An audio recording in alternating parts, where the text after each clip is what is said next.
So Colin will be talking about something completely different, which is Yes, the Apollo Pavilion. I'm taking us west to Peterlee on the eastern coast, which was designated as a new town in 1948.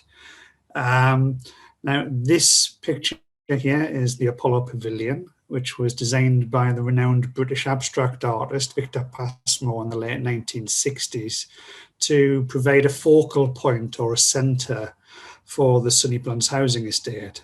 Its name derives from the fact that the completion of building work coincided with the Apollo 11 moon landing. Um, what's interesting about this is, unlike most public art, Passmore wasn't brought in specifically to Peterlee to design this sculpture. He'd been employed as the consultant director of urban design since 1955, when A.V. Williams had visited the Hatton Gallery in Newcastle and seen an exhibition of work by Passmore, who was then professor of painting at what was then Durham University.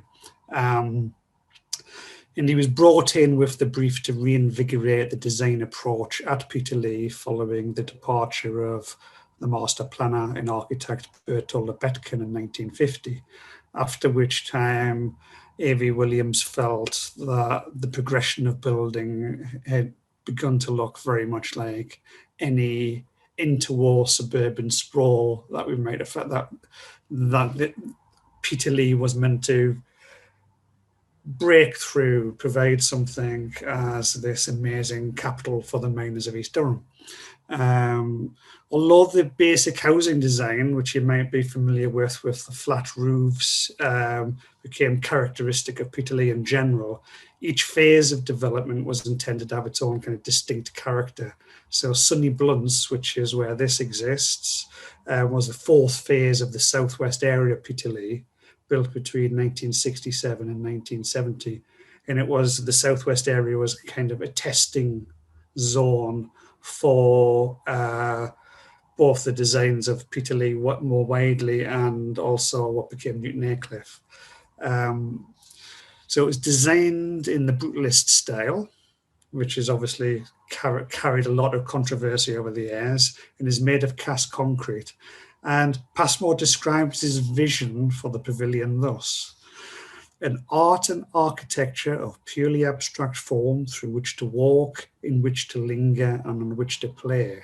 A free and anonymous monument which, because of its independence, can lift the activity and psychology of an urban housing community onto a universal plane. It's very wordy, very lofty. Now, within 10 years, this utopian vision had taken a distinctly dystopian turn, you might say, which is something that obviously occurred with similar buildings in other parts of the UK in that kind of period. The staircase access, which allowed people up onto the upper level, where you've just seen the kids walking through, was then removed, and the upper level infilled with soil and planted with shrubs, with a view to keeping people off the pavilion. So at this point, it's kind of stood in the middle of a housing estate, somewhat in an unloved state, and you might say misunderstood, or maybe it wasn't misunderstood. There was a lot of views that really it shouldn't be there. So under threat of demolition in an attempt to have the pavilion listed in the late 1990s by English Heritage, this failed due to local objections politically and amongst residents.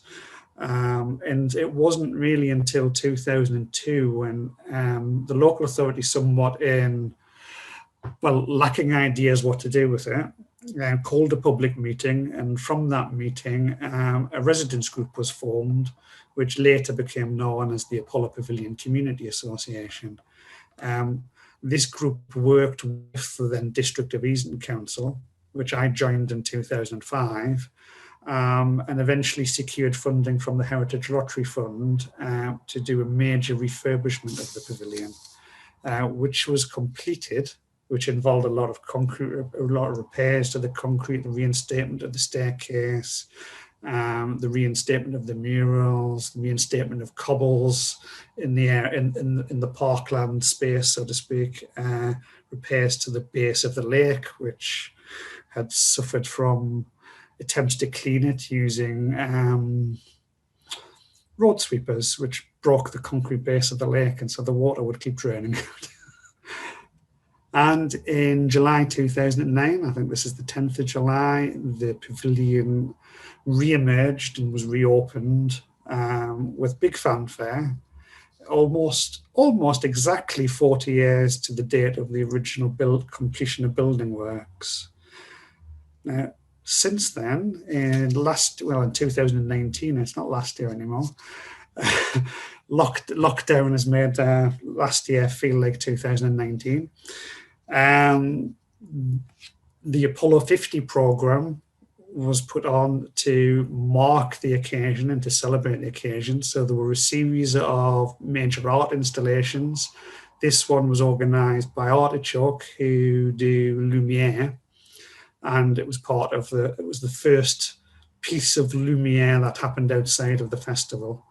And this is by a collaborative team from Berlin called Messen. And so this was an animated light installation, which took place over 2 evenings in, I think, the 22nd and 23rd of March 2019. You can see further. I mean, it would be nice to show you the video of this, but there isn't really the time. Then also there was an installation later in the year by a County Durham-based artist, although he's nationally renowned, called Steve Messen. These were big, inflatable orange structures lit from within. And over 5 days, this was available for the public to come and visit, which a lot of people did. What was interesting is there was as many people locally as from outside the area and nationally, and that was quite interesting in its own right. And the feedback to that was very positive.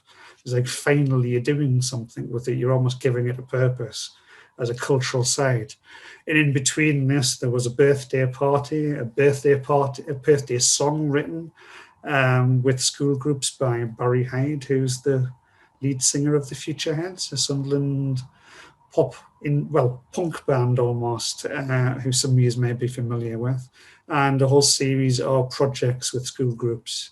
So we've kind of brought it round a little bit to trying to allow the pavilion to gain its own identity, which has needed some kind of facilitation, and the arts have provided that, which is quite interesting. So I think I could probably end there, actually. It's a kind of skimmed, quick history of what is being a highly controversial monument, if you want to call it that, over the past sort of 50 or half a century. So I shall stop sharing and come back. Thank you very much, Colin. It's a monument, I'm afraid, not being from County Durham, I didn't know anything about. So I'm really, really glad to hear about it. I certainly have some friends who really love concrete buildings that will have loved that. I will open up the floor to a couple of questions. Does anybody have anything that they want to jump in and ask? Josh? Yeah, I'll jump in here, Colin. I suppose I was wondering, obviously with this new phase and people's fetish for brutalism, whether it's kind of had a renewed renaissance off the back of that. I'm thinking about, books like Brutal North, that was all over the press, and obviously I'm working with the Dormer Long Tower at the moment. I just wondered if that's kind of give it a new lease of life, and whether you still get those objections to it as a monument, still seen as a bloody bit of concrete stuck over a bit of water. I just wonder what your take was on that. Yeah, most definitely. I mean, when I first encountered the pavilion in 2005, at that stage, brutalism, concrete structures hadn't quite caught on. But actually, the timing of the refurbishment in 2009 did spark an awful lot of interest. In 2012, we actually managed to get possession of the original wood model made by Passmore in 1967, and it's now housed at Durham Record Office, County Hall. And that requests for loans of that from major institutions from, I think the first one might have come in from Mima. It was at the Durham Art Gallery, the old DLI. Went to the South Bank Centre, Nottingham. These are all different exhibitions, Chichester, and a whole series of books, publications off the back of those exhibitions came about. So it started to kind of gain traction in that sense. And with the APC in terms of local engagement, we've done a series of projects since the refurbishment. The first major one was with a Scottish artist called Toby Patterson, which took place over 2 years and ended up with a publication, an exhibition, a series of public artworks for 3 of the local schools, which he worked with. And we've continued to do that, not continuing to do that. We're now looking at a project for 2022 and working with a series of artists, which would end up, I shouldn't really say too much about this, but we're gonna, again, transform the pavilion, possibly over a period of maybe 6-8 months, inviting artists to work with particular groups in developing designs to go directly onto the surfaces before it's then all cleaned again, because it does need cleaning every now and again, as any building does. So, but attitudes have shifted, and that's partly, I think, on a national level, but also on a local level. I think a factor in some of that is obviously some of the work we've been doing, but also when something is acknowledged in a kind of wider arena, so to speak, it kind of comes back as, oh wow, people in London recognise that there's this sort of monument sculpture by an internationally renowned artist here on our doorstep. And in a sense, when I think it first was built, it wasn't given any official ceremony, unveiling or whatever, and it was kind of, there was the question of what's it doing here. So it's taken 50 years for that question to start maybe being digested. There will obviously be a generation of people who just go, it's brutalism and it's like horrible and it should be got rid of. But yeah, there's definitely been a shift in the tide of feeling, I think might be the best way to put it. I would say that that's definitely the case for brutalism. Yeah, in Durham. Building in Durham, which yeah, that's right. Yeah. Sadly, the Elm House. Anybody else got any burning questions? I was just wondering if over the last 11 years, if the graffiti was back or if people are respecting it and using it in a different way. It had a very occasional bit now and again, normally by a particular individual at any one time, because you can tell by the way it's tagged.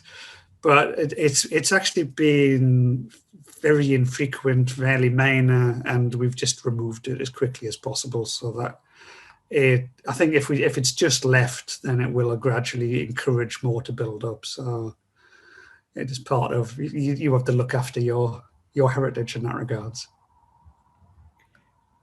Thanks, Lorraine. Just to drop it in there, Ludmilla is reminding us that on May the 18th, CVAC is hosting Martin Roberts, who's obviously just put out the new edition of Pevsner, County Durham. So join us for his lecture on County Durham architecture. So yeah, and Ed Edmund Thomas says it's published today. So that's great.